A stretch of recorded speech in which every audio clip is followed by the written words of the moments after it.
Alright, so welcome back once again.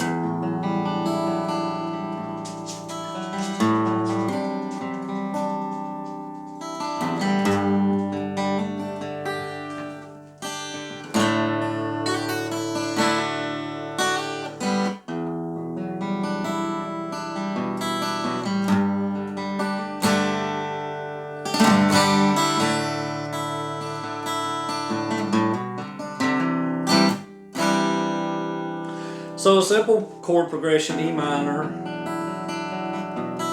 G,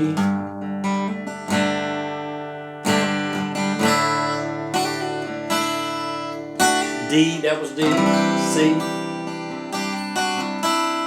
So I was goofing with that, right? I learned that version, if you're a guitar player, like that version of an E minor, learned it from a buddy of mine, Stacy Johnson. I just love it. So I was playing with this chord progression as I normally do. I'm just goofing off one day and practicing and running through other songs and doing it, and this started happening.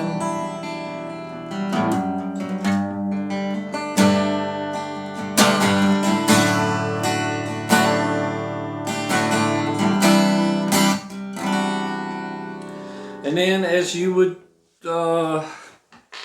as a singer-songwriter, stuff starts bubbling up, emotions start happening. And I just began to worship from probably for the first time. The first time I felt it, let me put it that way. For the first time, I felt an authentic expression coming from me to him. This is a song, when I started writing it and penning the words and going through the motions of this song, I really considered this just being my song to him. Because it starts out with sitting here playing on my guitar, singing songs about who you are,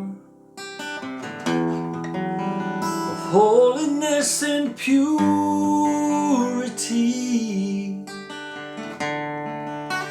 the things you desire in me.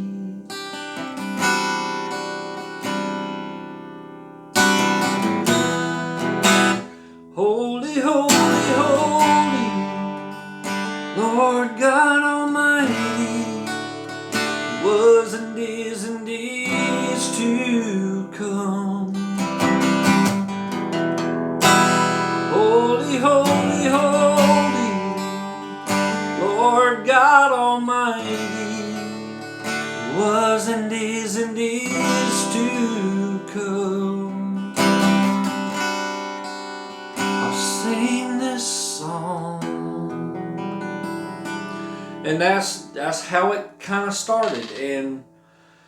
And so once again, the song's called Holy, Holy, Holy. I will leave a link in the description below to the full recorded version of it on the McDonald Acoustic album. And just to save time, I know these videos can be lengthy and long and get kind of drawn out.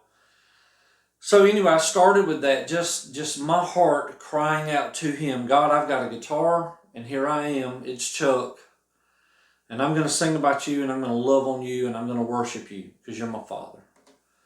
And so that's just really how it kind of started. And then one day I was playing, and a lot of times you'll see me do it.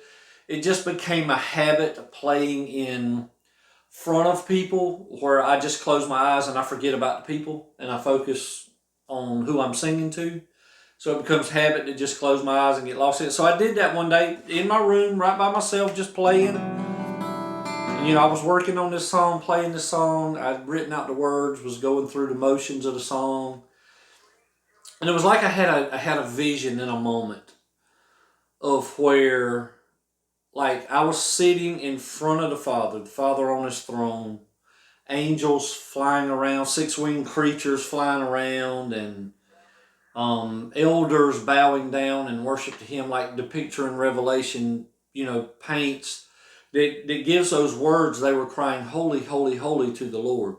And I had learned a few years back in some Bible study about how, really back in the day when the scriptures were written, there was no punctuation. Like it was a different language. It was a different culture.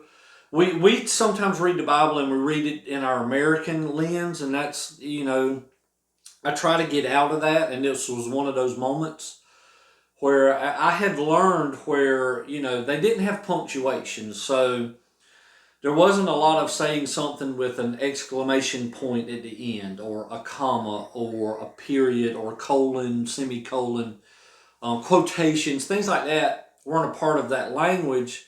So when they wanted to emphasize something, they would say it more than once. So if they said it once, it was kind of a normal, holy. If you said it twice, holy, holy, put emphasis on it.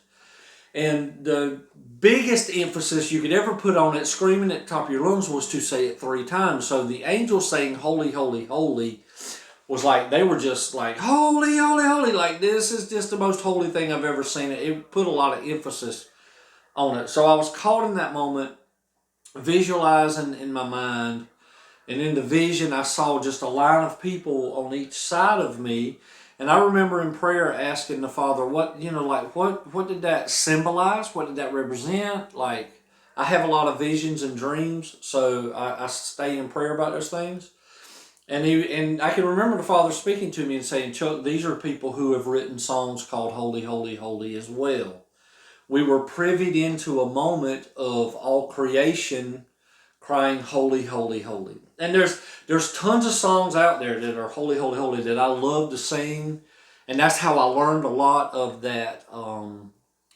That's how I kind of got educated on the holy, holy, holy thing and studying those things. Sorry, don't mean to ramble. But it was an impactful moment. And so many days I sat in my house just playing this song with my eyes closed, just in that vision of sitting before my Father and with all creation putting my part in, saying, you are holy, you're holy, you're holy. And so that's a lot of the descriptive terminology behind the song. The second verse, angels gathered round your throne, singing praise to you alone. Anyway, I'll get caught up in the song and end up singing the whole song. But that's just the visual, that's the emotions, that's everything I'm seeing within inside of me when I sing that song. Or when, click the link below, listen to the song. That's what's going on inside of me, and the picture that's being painted in my mind and my spirit, and just the emotions going on of being allowed into my Father's throne room to join in a symphony. I guess that's the greatest word, a symphony of all creation, 6-winged creatures and elders and us as humans allowed to be in His presence and just proclaim His holiness. So there you go. The song's called Holy, Holy, Holy. I didn't have a great epiphany or a great mind melt on any other thing to call it. That's what I called it. And again, don't claim to be a worship leader. I just love to worship Him. And so I hope something in the song moves you, touches you, allows you to be closer into His presence and drawn closer into His presence. And I appreciate you guys hanging out with me, watching me tell my stories behind these songs and singing a little bit and playing, which I love to do. And please like, subscribe, comment, share if you feel like. And we'll catch you on the next one.